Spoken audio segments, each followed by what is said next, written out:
Gente, sem meus óculos eu perco a credibilidade. Olha que cara de estudioso. E aí, galera? Bom, esse caso de hoje, ele surgiu assim pra mim meio que do nada. Eu nunca tinha ouvido falar sobre ele, eu só realmente ouvi falar depois que eu tava lendo o livro 501 Crimes Mais Notórios. Aliás, eu gostaria mais uma vez de agradecer ao Sebo Diversa por ter me enviado esse livro. Enfim, esse caso surgiu pra mim quando eu tava lendo esse livro e durante as minhas pesquisas eu vi que uma galerinha aí já sabe sobre ele e eu fiquei surpreso por eu não saber. Então talvez tenha alguém em casa como eu que não sabia sobre esse caso e eu resolvi falar sobre ele porque eu achei ele um crime notório bem interessante. Principalmente porque ele aconteceu bem no Central Park, que é tipo cartão postal de Nova York, enfim, vamos lá. Antes de tudo, eu quero pedir pra você, por favor, deixar o seu joinha aqui embaixo, porque como eu digo em todos os vídeos e eu vou continuar dizendo até cansar, eu faço um conteúdo bem pesado e o YouTube muitas vezes não ajuda a divulgar esse tipo de vídeo, então o joinha de vocês me ajuda pra caramba. Também quero pedir pra vocês me seguirem lá no Instagram, me dar essa força aí e também pra se inscrever, obviamente, aqui no canal e ativar as notificações pra que vocês saibam todas as vezes em que eu resolver jogar vídeo aqui. Então bora lá, vamos começar a vinheta.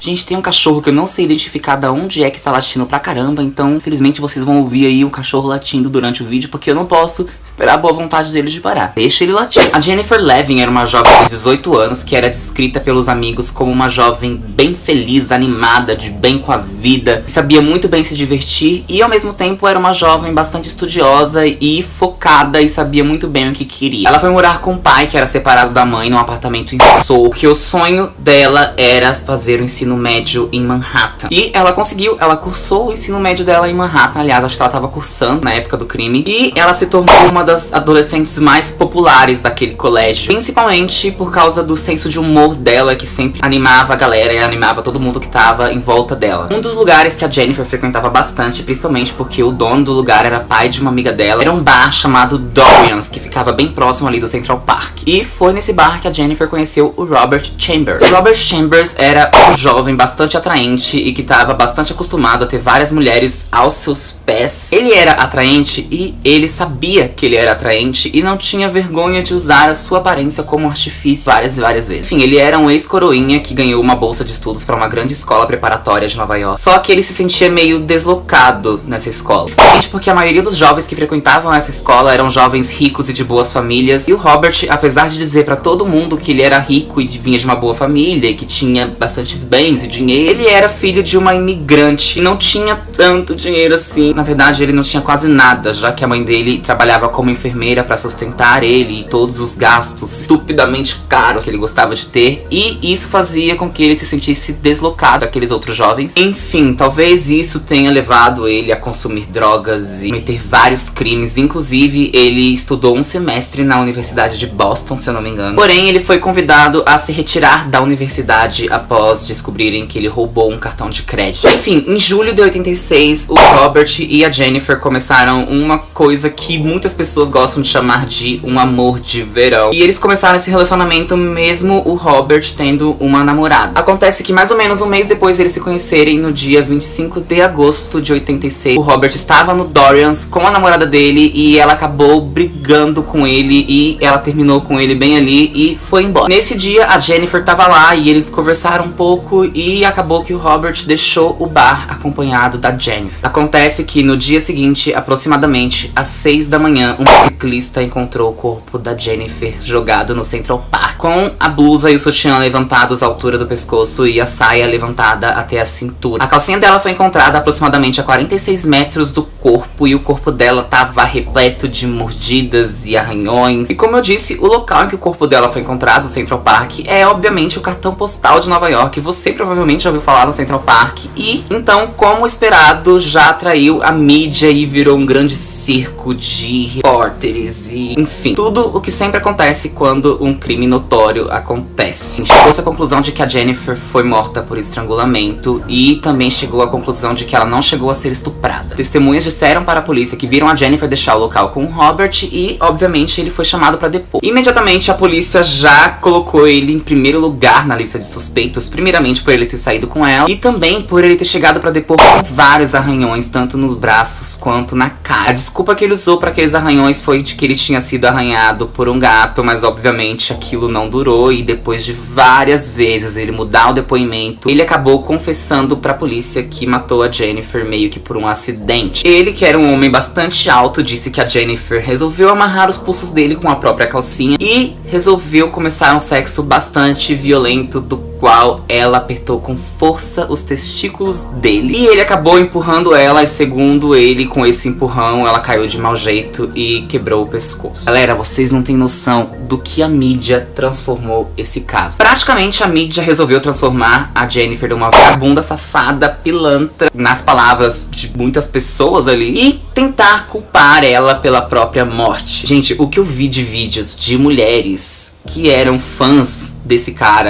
e justificando que a menina mereceu morrer. Inclusive, uma delas estava defendendo ele realmente por ele ser bonito, galera. Realmente isso aconteceu, eu não tô brincando não. Um dos investigadores do caso, que não tava levando tão a sério a história do Robert, começou a debochar. Inclusive, ele disse durante o interrogatório que ele era o primeiro homem que eles tinham ouvido falar a ser estuprado no Central Park. Galera, eu não duvido que um homem possa chegar a ser estuprado. Realmente já aconteceu de homens chegar a ser estuprado. Enfim, existem vários tipos de abuso, mas a história do cara não tinha nem pé e nem cabeça. Pra começo de conversa, ele estava completamente arranhado, o que significa que houve uma luta corporal. Segundo, ela não morreu por estar com o pescoço quebrado, ela morreu por estrangulamento, o que exige um certo tempo. Enfim, depois de várias pesquisas e de descobrirem o passado dele e o presente, porque ele ainda usava vários tipos de droga, eles começaram a juntar as peças, principalmente porque a bolsa da Jennifer estava jogada no local e haviam testemunhas que diziam que ela tinha uma certa quantidade de dinheiro na bolsa e essa quantidade de dinheiro havia desaparecido. Os investigadores chegaram então à conclusão de que a Jennifer flagrou o Robert tentando roubar a carteira dela, e daí surgiu uma luta corporal que acabou com a morte dela. Agora vamos começar a falar sobre a mídia e o machismo, vamos dizer assim. Gente, enfim, não é incomum em casos em que a mulher é assassinada por um cara, principalmente a defesa desse cara começar a demonizar a mulher e inventar desculpas para culpar a mulher pela própria morte. O problema nesse caso é que não foi só a defesa. Foi a defesa, foi o próprio Robert, e a imprensa em si estava caindo em peso em cima de uma pessoa que não tinha como se defender. E inclusive mulheres estavam defendendo o Robert, dizendo que a menina deve ter feito alguma coisa pra ela acabar morrendo daquele jeito, que o homem com o porte do Robert não poderia ter matado aquela menina a troco de nada. Enfim, coisas podres eram ditas pra demonizar a vítima. Por incrível que pareça, estamos em 2019 e isso existe até hoje. E enquanto a imprensa demonizava a Jennifer, eles pintavam o Robert como um homem lindo, maravilhoso, inteligente, estudioso, que causava inveja nos rapazes e desejo nas mulheres. Enfim, pintaram ele como um grande herói por ter matado uma garota, e a garota por uma grande, segundo as palavras de algumas pessoas da imprensa, vadia, e ser a responsável pela própria morte. Enfim, eu pensei se eu colocaria ou não nesse vídeo trechos das mulheres que defendiam ele, dizendo que a garota causou a própria morte, mas eu fiquei com tanto nojo de ver a primeira vez e eu não quero ter que ver a segunda e colocar aqui no vídeo. É isso. Enfim, depois do passado dele com drogas vir à tona, ele percebeu que a casa ia cair, então ele fez um acordo com o júri. E nesse acordo, então, ele confessou o crime e foi condenado a uma pena que ia de 5 a 15 anos de prisão. Eu vou voltar um pouquinho no tempo, porque antes do julgamento, ele conseguiu meio que um habeas corpus pra guardar em liberdade.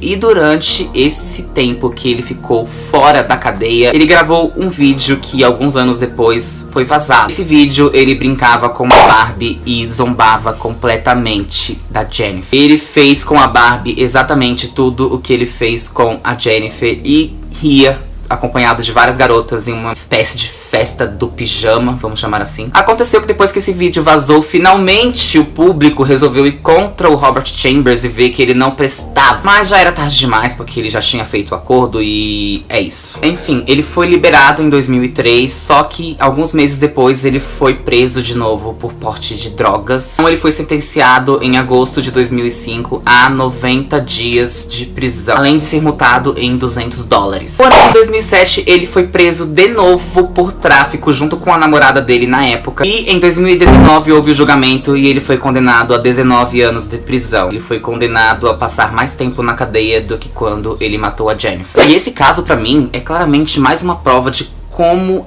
A opinião popular é facilmente manipulada pela imprensa. Galera, o crime não tem um padrão de beleza. Não é porque a pessoa é bonita e tem um porte que ela tá imune da maldade, da crueldade, enfim. Beleza não é sinônimo de bondade. E culpar a vítima pela própria morte é uma tremenda falta de caráter. Seja você da imprensa, ou seja você parte da opinião pública, ou seja você um advogado ou um promotor, isso é sinônimo de mau caratismo e eu quero deixar a minha opinião aqui bem clara. Enfim, esse foi o vídeo. Eu poderia deixar links pra vocês comprarem o 501 Crimes Mais Notórios, como eu disse, mas como eu disse também, eu acho que ele não está mais à venda. Eu comentei lá nos meus stories no Instagram, me segue lá. Eu ganhei esse livro aqui do Sebo Diversa, por isso que eu tenho, porque eu procurei ele em tudo quanto é lugar e não achei, e quando eu achava ele estava incrivelmente caro. Mas no estante virtual provavelmente vocês vão achar ele mais barato e eu recomendo. Vou deixar o link aqui embaixo da página, inclusive, do Sebo Diversa, lá no estante virtual. Dá uma olhada lá, ver se tem algum livro que vocês queiram. Deixa o seu like nesse vídeo, pelo amor de Deus. Se inscreve aqui no canal e ative as notificações. E eu vejo vocês na semana que vem com mais um caso. É nóis. Nossa, por que eu falei é nóis? Não sei. Até lá.